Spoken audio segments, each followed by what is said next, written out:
The landscape of HCC, I would say, is rapidly evolving. So even 4 years ago, we really only had one frontline agent for our patients with advanced unresectable HCC, and it was sorafenib.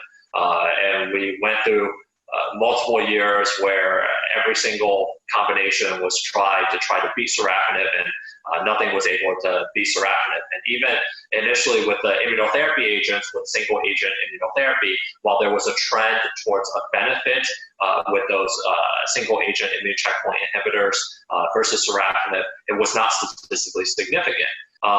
So that really put patients as well as providers in a conundrum. So it wasn't until recently with the IMbrave 150 phase 3 trial that I mentioned that when we combined immune checkpoint inhibitors with other agents such as anti-VEGF inhibition with bevacizumab, that we were able to translate that now essentially to a new standard of care by beating sorafenib. And the landscape of this is going to quickly evolve because there are several phase 3 trials that are looking at different combinations, whether it's VEGF inhibition or other tyrosine kinase inhibitors combined with immune checkpoint inhibitors, or dual immune checkpoint inhibitors versus sorafenib or lenvatinib in the frontline setting. And these trials, if they all read out to be positive, will really give providers a lot of different options in terms of how they want to treat their patients with unresectable HCC. I would say it's going to be pivotal when we look at these trials because there will be differences in terms of toxicity, differences in terms of eligibility criteria.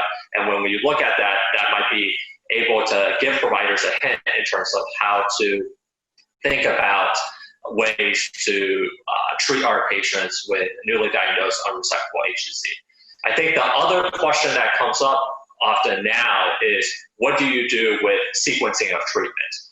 Because previously all the second line trials for HCC was done post-sorafenib, and a lot of the eligibility criteria that led to the approval of additional tyrosine kinase inhibitors required sorafenib exposure or tolerance to sorafenib to be able to go on these additional second line or second line plus agents. So now, if you have atezolizumab and bevacizumab as the first-line agent, as well as others that might be coming, what do you do after a patient progresses on atezolizumab plus bevacizumab?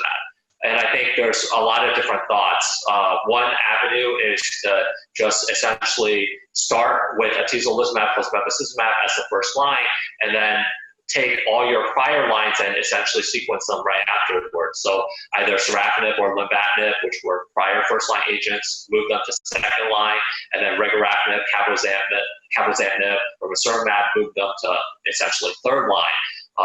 The other train of thought is that, once you progress after atezolizumab plus bevacizumab, you might not really respond to sorafenib potentially. So you might just want to skip ahead and go to another tyrosine kinase inhibitors such as cabozantinib or regorafenib moving forward. So I think a lot of questions that remains to be answered, and I think looking at different real-world sequencing data as well as post-hoc analysis from the pivotal trials of frontline agents will be absolutely necessary for us to really be able to figure out this question for our patients moving forward.